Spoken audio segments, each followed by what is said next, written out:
It's Monday of Holy Week, and it's time to enter in. You ever wonder why Jesus got to Jerusalem so early? Nothing really goes down until Thursday, the Last Supper.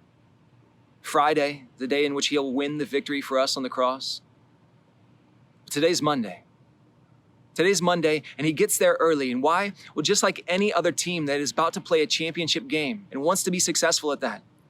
Whenever you're playing a championship, you always get to that new city days in advance. What do you do there? There's many things that go on, but one of those things is that you're trying to get a feel for your surroundings. There's going to be hundreds of thousands of people coming in for that game. Well, with this week, there's going to be hundreds of thousands of people that are coming into Jerusalem for the Passover. It's new. You have to feel it. He walks into the stadium, the temple area. All teams go into the stadium before the game so they can get a feel for it, so they can visualize how it's going to be, what's going to happen there. Jesus spends several days in the temple this week with his teammates, with his apostles, with his disciples, walking around, allowing them to get a feel for what's going to happen there. You also watch game tape. You scout your opponent. Jesus was scouting his opponent every day as he walked around. He talks strategy with his disciples, just as any team would before a big game. They're trying to get their mind right. They're trying to get settled in. And in order to take away some of that stress, that anxiety, well, you always have social things that you do too. You usually hang out at night and do social things.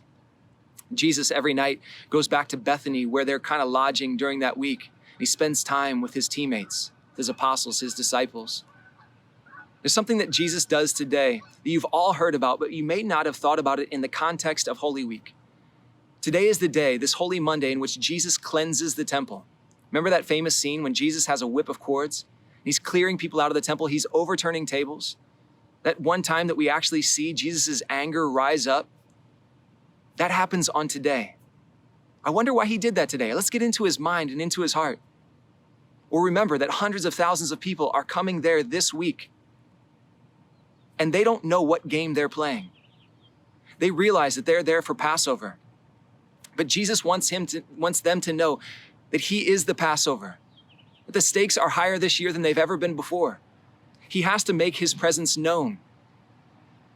They don't even know the fight that's going to happen in that city.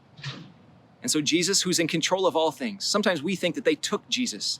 Well, it says clearly in the scriptures that Jesus was in control all the time. He handed himself over. They didn't take him. Well, today Jesus proves it. Jesus goes into the temple area and he clears the temple because he's picking a fight. He wants to make his presence felt. He wants them to know that he's there, he means business, and by the end of the week, he has to win victory. It reminds me of the scene in Braveheart. Remember when William Wallace does that great motivational speech? And after he gets all of those men riled up and ready for a fight, he can't just leave them hanging. Well, he goes across the field to the English who were wanting peace terms. And all of his men ask him, "Where are you going? What are you doing?" As he's riding across the field, he looks back kind of with a wry smile and he says, "I'm going to pick a fight." His men are ready. It's time. He's not leaving Jerusalem. It's time for Jesus to pick a fight so that he can win the victory of our salvation. It's up to you and I to stay in the game this week. Let's get our minds right. Let's also prepare for this battle that is at hand because we are participants. We're not just bystanders. We're not just part of the crowd who don't make decisions. You and I get to choose to be disciples. We get to choose to be on this team. At the end of the week, although he's the main player, we all get to lift a trophy.